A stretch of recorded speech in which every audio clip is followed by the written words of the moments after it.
राजयोग के माध्यम से होगा स्वस्थ भारत, होगा स्वस्थ भारत। तन मन होगा निरोगी और हर जन होगा सदा खुशहाल। भव्य भारत का भव्य निर्माण, स्वस्थ भारत का दिव्य निर्माण, दिव्य निर्माण, नव निर्माण।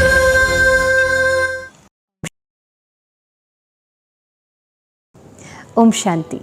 आज हम बात करने वाले हैं फ्रोज़न शोल्डर के बारे में। फ्रोज़न शोल्डर को मेडिकल भाषा में एडहेसिव कैप्सुलाइटिस भी कहा जाता है।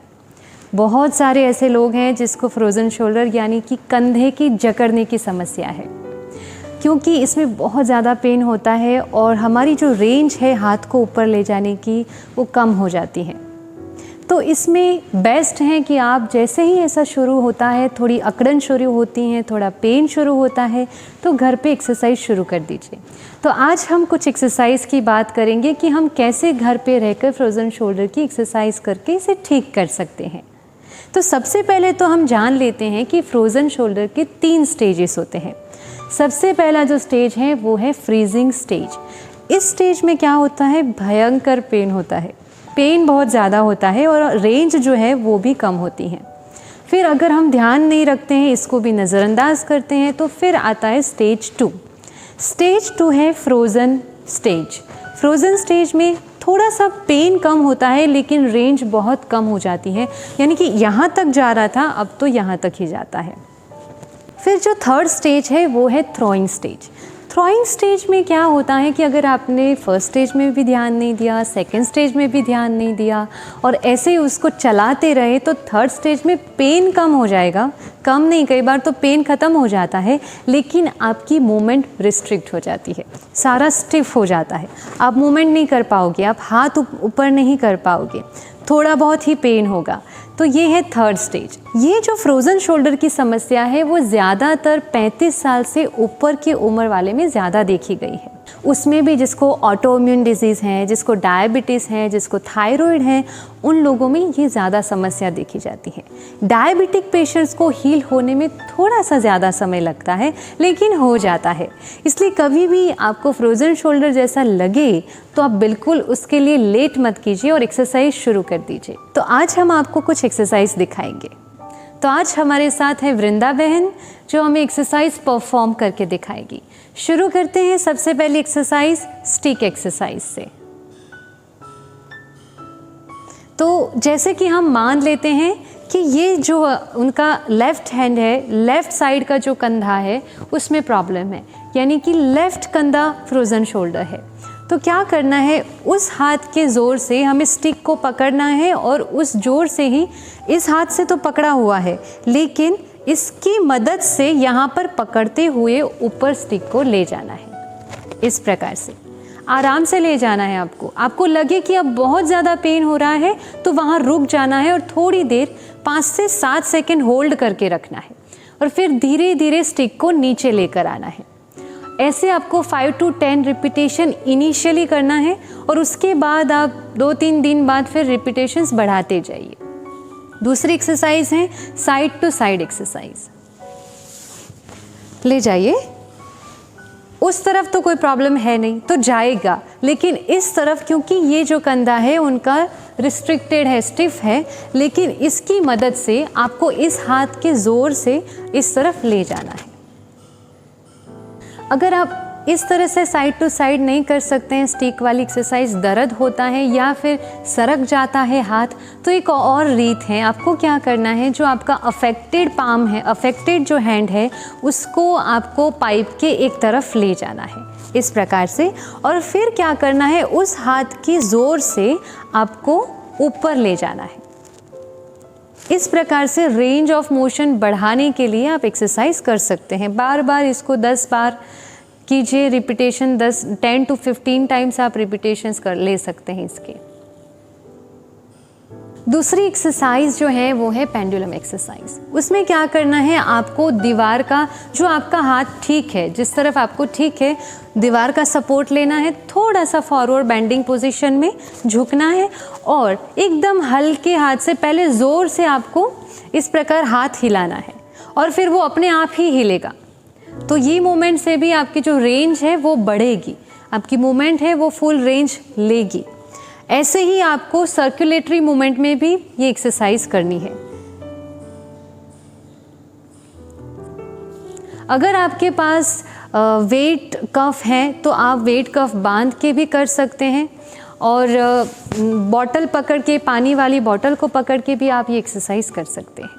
फिर जो थर्ड एक्सरसाइज है उसमें क्या है, जैसे कि इनका लेफ्ट जो है वो फ्रोजन शोल्डर है, तो क्या करेंगे, फिंगर लॉक करेंगे, सीधा हाथ, दोनों सीधे हाथ रहेंगे और इस हाथ के सहारे हम इस हाथ को ऊपर ले जाएंगे। इस प्रकार जितना खींच सकते हैं खींचेंगे, दर्द होगा लेकिन ये ज़रूरी है।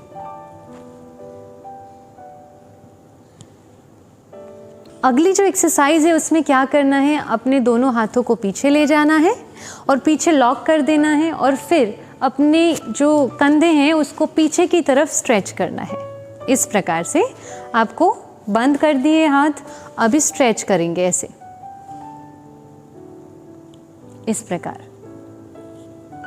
अब जो अगली एक्सरसाइज है उसमें हमें क्या करना है कि वॉल से आपको वॉल सपोर्ट ले लेना है, एकदम अपने दोनों हाथों को सिर के पीछे ऐसे ले जाना है और फिर आगे अपनी दोनों एल्बो को आगे लेकर आना है और फिर पीछे वॉल को टच कराना है। इस प्रकार से टच कराना है और उसमें थोड़ा सा पेन होगा, लेकिन जहाँ तक आप ले जा सकते हैं आप ले जाइए,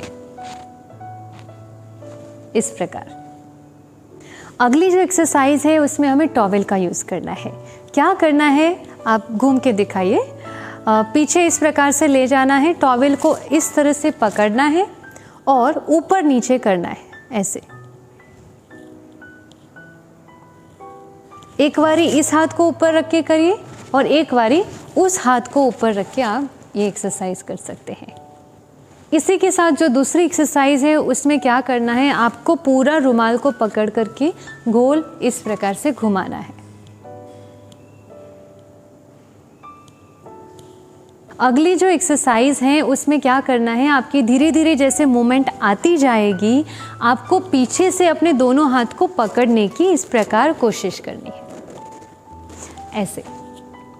इसी के साथ आपको ऐसे भी करना है, अपनी फिंगर्स पीछे लॉक कर देनी है इस प्रकार से और फिर उसको पीछे से खींचने की कोशिश करनी है, ठीक है, ऐसे।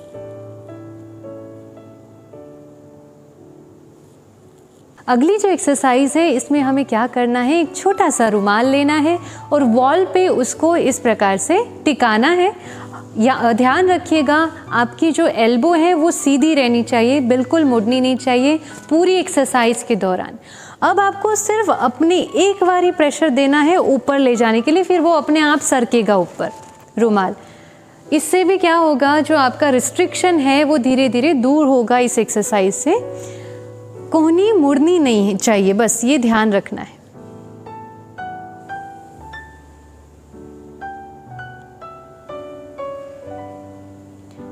ठीक इसी प्रकार हमें आगे से भी ऐसे ही करना है। आगे खड़े हो जाना है वॉल के आगे और बिना एल्बो को फोल्ड किए इस प्रकार से हमें ऊपर खिसकाना है रुमाल को।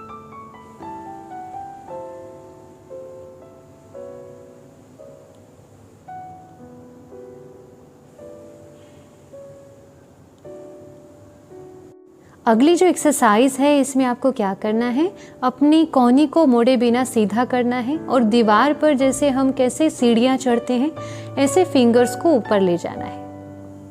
आप थोड़ा पास आ सकते हैं अगर डिस्टेंस वो हो जाता है और धीरे धीरे फिर इसको नीचे लाना है। जहाँ तक आप जा सकते हैं ऊपर आप जाइए और पूरा अपना हाथ जो है भले दीवार के साथ सट जाता है तो भी अच्छा है।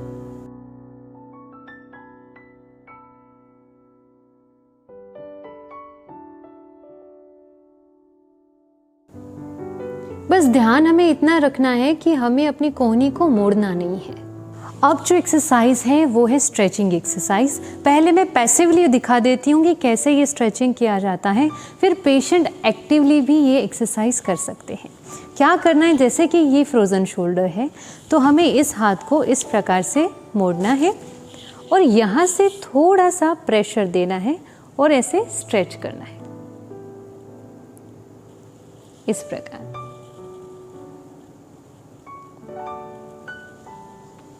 फिर इस हाथ को पीछे ले जाना है और इसको यहाँ से खींच पीछे स्ट्रेच करना है। ये दोनों आप खुद से भी कर सकते हैं, एक्टिवली कर सकते हैं। इस प्रकार आप एक्टिवली स्ट्रेचिंग देंगे तो आपको थोड़ा सा रिलैक्स फील होगा और आप जैसे ही इनिशियली स्टार्ट होता है आप स्ट्रेचिंग एक्सरसाइज शुरू कर दीजिए। थोड़ा बहुत आप मसाज भी कर सकते हैं, लेकिन अगर आपको स्वेलिंग है तो आप मसाज मत कीजिए। तो ये सारी थी हमारी फिज़िकल एक्सरसाइज। तो सबसे पहले हम वृंदा बहन का बहुत बहुत शुक्रिया करते हैं कि आज हमारे साथ जुड़े और आप लोगों को एक्सरसाइज दिखाई। तो ये सारी थी फिज़िकल एक्सरसाइज। फिज़िकल एक्सरसाइज के साथ साथ हमें हॉट एंड कोल्ड कंप्रेस भी करना है। इसमें क्या करना है, हमें आइस पैक अप्लाई करना है हमारे शोल्डर पे जहाँ पर हमें स्वेलिंग है। जैसे कि इस तरफ मुझे प्रॉब्लम है, इस कंधे में मुझे अकड़न हो गई है, स्टिफनेस आ गई है, सूजन हो गई है, तो 5 से 10 मिनट के लिए यहाँ पे आइस पैक अप्लाई करना है। ध्यान रखिएगा, सीधा आइस क्यूब अप्लाई नहीं करना है। आप एक टॉवेल लीजिए, टॉवेल के अंदर आइस क्यूब रखिए और फिर आप उस टॉवेल को यहाँ पे रख दीजिए और इस प्रकार से आइस पैक को अप्लाई कीजिए।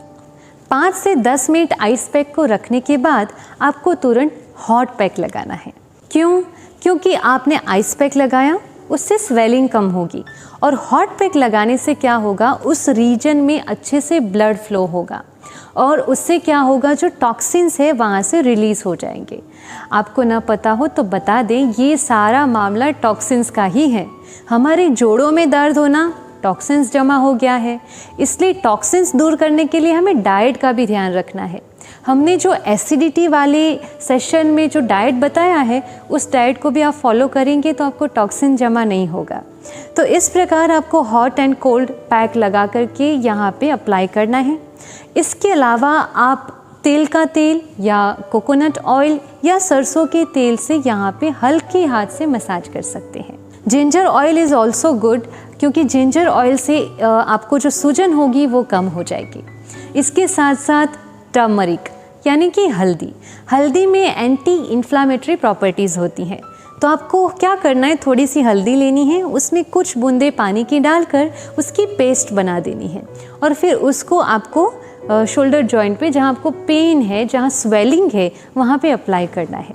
इससे भी सूजन में आपको बहुत राहत मिलेगी। इसके अलावा आपको भोजन के बाद दोनों टाइम, चाहे लंच के बाद चाहे डिनर के बाद, 1 चम्मच जीरा और 1 चम्मच काला तिल आपको चबा लेना है। इसमें भरपूर मात्रा में कैल्शियम होता है, तो ये आपके शरीर के लिए, आपके बोन्स के लिए अच्छा है। और जिसको भी मस्कुलर पेन रहता है, यहाँ पे भी मस्कुलर पेन रहेगा जब भी फ्रोज़न शोल्डर होगा तो मस्कुलर पेन के रिलीफ के लिए सबसे रामबाण इलाज जो है वो है ड्रम स्टिक। आप ड्रम स्टिक का सूप लीजिए, आप ड्रम स्टिक को बॉईल करके खा सकते हैं, उसकी सब्जी बनाकर खा सकते हैं। तो उसमें भी एंटी इन्फ्लामेटरी प्रॉपर्टीज़ होती हैं, पेन रिलीफ प्रॉपर्टीज़ होती हैं। तो आप ड्रम स्टिक लीजिए दोनों टाइम। इसके अलावा आप रात को 1 चम्मच जीरा और 1 चम्मच धनिया भिगो करके सुबह उसका काढ़ा बना करके भी पी सकते हैं। ये भी हमें फ्रोज़न शोल्डर में जो सूजन होती हैं उसके लिए, पेन होता है उसके लिए हमें लाभकारक रहेगा। तो ये तो सारी थी हमारी फिज़िकल एक्सरसाइज की बातें और इसके साथ साथ कुछ डाइट की बात। लेकिन now last but not list, a divine healthy tip. जैसे शरीर को तंदुरुस्त रखने के लिए हमें व्यायाम करना पड़ता है, एक्सरसाइज करनी पड़ती है, टॉक्सिन्स को दूर करने के लिए भी एक्सरसाइज करनी पड़ती है, तो हमारा तन तंदुरुस्त रहेगा। वैसे ही हमारे मन में भी बहुत सारी थकावट है और बीमारियां हैं। तो मन की एक्सरसाइज भी करनी पड़ेगी। और मन की एक्सरसाइज सीखने के लिए आपको राजयोग सीखना पड़ेगा। हम डिस्क्रिप्शन में राजयोग की विधि यानी कि राजयोग क्या है उसके 7 दिन का जो कोर्स है उसकी लिंक डाल रहे हैं। आप वहाँ जाकर अच्छे से राजयोग का अभ्यास कीजिए, राजयोग क्या है वो जानिए और अपने मन की एक्सरसाइज शुरू कर दीजिए। तो मन की बीमारी जैसे कि काम, क्रोध, लोभ, मोह, अहंकार, आलस्य, ईर्ष्या, द्वेष, बहुत सारी ऐसी जो बीमारी हैं वो राजयोग के माध्यम से दूर हो जाएगी। और मन तंदुरुस्त रहेगा तो फिर तन तंदुरुस्त रहेगा। तो आज के लिए इतना ही। कल फिर से मिलते हैं एक नई स्वास्थ्य चर्चा के साथ। मुस्कुराते रहिए, स्वस्थ रहिए, अपना ख्याल रखिए। अच्छा, ओम शांति, शुक्रिया।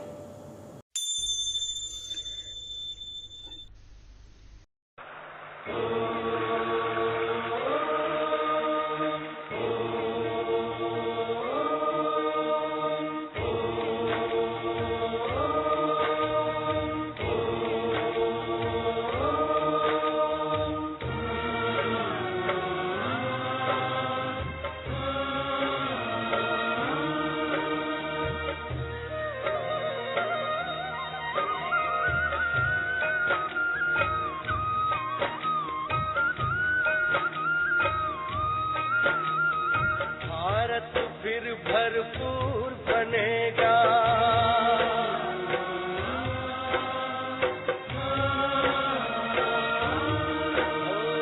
भारत फिर भरपूर बनेगा, कोई नहीं कमी होगी।